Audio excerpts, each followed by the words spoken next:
Assalamualaikum warahmatullahi wabarakatuh. Hari ini kami daripada kumpulan 5 ingin membentang satu pembentangan yang bertajuk Ancaman-ancaman terhadap negara Islam.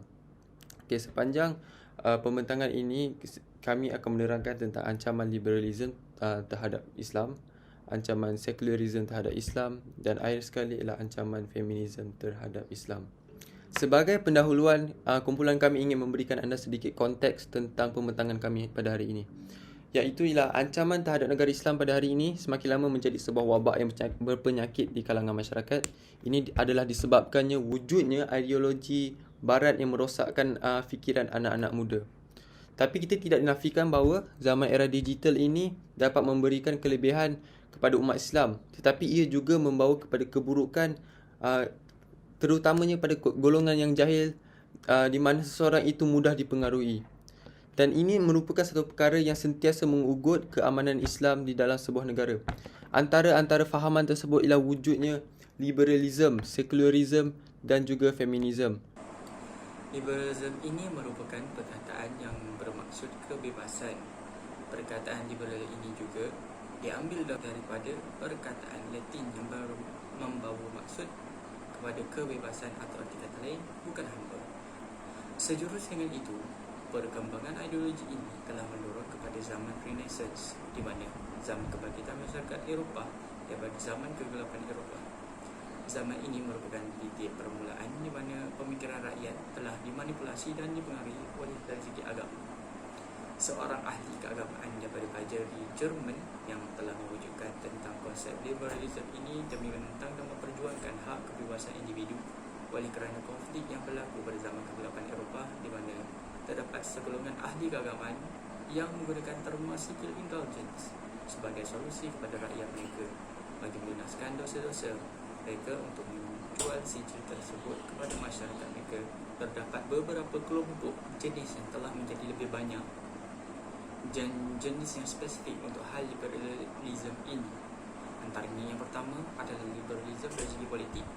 Jenis liberalisme ini merupakan aliran di mana seseorang individu itu adalah tunjang penting yang berkait rapat dengan hal ehwal perundangan dan juga masyarakat. Selain daripada itu, terdapat juga liberalisme pada budaya, iaitu menitik beratkan mengenai hak-hak pribadi yang berkaitan dengan cara kehidupan seseorang itu. Terdapat beberapa isu semasa kita boleh contohi daripadanya, antaranya adalah seorang pakar rujuk jaringan Islam liberal daripada Indonesia, iaitu Prof. Musdah Mulia, yang secara langsungnya membahaskan bahawasanya melakukan hubungan dengan jantina yang sejenis adalah tidak haram dan dibenarkan. Selain pada itu, terdapat juga isu yang telah dibahaskan oleh Prof. Musdah Mulia juga mengenai kaum muslimah yang berhak untuk menghawini pasangan yang kafir. Dengan kenyataannya itu, terdapat khilaf ulama berkenaan dan juga yang menyatakan lagi bahawa keseluruhan hukum fiqh dalam perkahwinan hanyalah ciptaan manusia.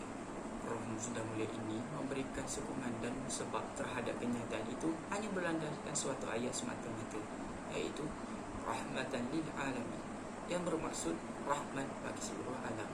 Akan tetapi, ayat lengkap bagi perkataan tersebut adalah wama arsalnaka ila rahmatan lil alamin daripada surah Al-Anbiya ayat 107, yang bermaksud dan kami tidak mengutuskan engkau Muhammad malaikat untuk menjadi rahmat bagi seluruh alam. Sekularisme ini merupakan proses pengasingan kepercayaan agama dari kerajaan atau entiti. Erti kata lain, ia segala keputusan dan perbuatan yang dilakukan oleh sesebuah negara tersebut harus tidak dipengaruhi oleh agama. Negara yang mengamalkan sekularisme tidak mempunyai sebarang agama rasmi. Erti kata lain, mereka lebih memfokuskan kepada duniawi. Kesan sekularisme terhadap negara Islam adalah segala peraturan, pantang larang, hukum hakam Allah akan diabaikan dengan serta-merta. Hal ini kerana sekularisme tidak mahu sebarang campur tangan agama dalam segala bidang mahupun pentadbiran dan undang-undang. Hal ini menyebabkan masyarakat dalam sesebuah negara tersebut lebih bebas melakukan maksiat dan dosa serta akan banyak berlakunya peningkatan gejala sosial dalam sesebuah negara. Selain daripada itu, pemikiran umat Islam akan mudah dipengaruhi dengan unsur-unsur yang negatif. Justru akan menyebabkan mereka lalai dan lari dari pangkuan Islam. Firman Allah Subhanahu Wa Taala, A'udzubillahi minasyaitonirrajim. Bismillahirrahmanirrahim. وَمَنْ لَمْ يَحْكُمْ بِمَا أَنْزَلَ اللَّهُ فَأُولَئِكَ هُمُ الْكَافِرُونَ. Petikan ayat daripada surah Al-Maidah ayat yang ke-44 yang bermaksud, barang siapa yang tidak berhukum dengan apa yang Allah turunkan, maka mereka adalah orang-orang yang kafir. Penerangan ayat. Ayat ini menjelaskan bahawa seseorang itu akan terkeluar daripada Islam kerana tidak berhukum dengan hukum agama Allah. Ayat ini juga menjelaskan bahawa sesiapa yang menentukan suatu hukum dengan cara yang tidak diredai atau direstui Allah, maka dia tidak menjadikan hukum Allah sebagai panduan hidup. Dia juga akan terkeluar daripada Islam sekiranya perbuatannya itu disengajakan dan dilakukan dengan tanpa rasa bersalah. Terusnya adalah antara contoh isu sekularisme di dunia adalah yang pertama, larangan pemakaian hijab ketika bermain bola sepak di Perancis. Hal ini kerana dalam undang-undang Perancis, dalam undang-undang negara Perancis, mereka melarang segala pemakaian yang bersimbolkan agama di tempat awam maupun di tempat kerja. Larangan ini jelas sangat mencabuli hak individu untuk mengamalkan agama mereka. Isu seterusnya adalah perdebatan mengenai Malaysia merupakan negara sekular atau sebaliknya. Seperti yang kita tahu, Malaysia merupakan negara yang tidak berlandaskan sekularisme kerana Malaysia telah mengiktiraf agama Islam sebagai agama rasmi persekutuan. Namun begitu, isu ini kembali panas apabila kerajaan pada masa itu mula memperbahaskan semula perkara ini. Justru telah menyebabkan kemarahan orang ramai, terutamanya orang Melayu Islam. Akhir sekali, dapatlah dirumuskan bahawa sekularisme amatlah bertentangan dengan agama Islam dan kita sebagai umat Islam harus memainkan peranan penting dalam memerangi ideologi ini agar masyarakat dan generasi muda akan datang tidak terpengaruh dengannya. Seterusnya saya ingin membentangkan tentang ancaman feminisme. Sebagaimana yang anda tahu, lelaki dan wanita mempunyai hak dan kewajipan yang berbeza. Oleh itu, lelaki dan wanita hendaklah masing-masing melaksanakan hak dan kewajipan mereka yang telah diberikan. Oleh itu, perbezaan hak dan kewajipan tidak bermakna wanita dan lelaki sepatutnya dilayan yang secara sama. Ini kerana Allah mencipta lelaki dan wanita itu cantik dan saling memuji antara satu sama lain. Feminisme merupakan sebuah falsafah yang memperjuangkan kebebasan dan pengutamaan kaum wanita daripada pengetepian kaum lelaki. Feminisme adalah satu gerakan yang berkembang di dunia barat. Hal ini kerana kedudukan sosial, politik serta ekonomi di dunia kebanyakannya didominasi oleh kaum lelaki. Golongan feminisme ini merasakan mereka juga berhak mengambil bahagian dalam segala perkara yang berkaitan dengan isu-isu tersebut. Di dalam Islam, lelaki dan wanita kedua-duanya adalah pemimpin. Hal ini sesuai dengan hadis Rasulullah SAW, iaitu setiap kamu adalah pemimpin dan setiap pemimpin itu bertanggungjawab terhadap apa yang dipimpin. Seorang imam adalah pemimpin dan akan diminta untuk dipertanggungjawabkan. Seorang lelaki adalah pemimpin atas keluarganya dan diminta untuk dipertanggungjawabkan. Seorang wanita adalah pemimpin atas rumah suaminya dan diminta untuk dipertanggungjawabkan. Seorang hamba juga pemimpin atas harta tuannya dan diminta untuk dipertanggungjawabkan. Sesungguhnya setiap kamu adalah pemimpin dan setiap kamu diminta untuk dipertanggungjawabkan. Riwayat Al-Bukhari 4789.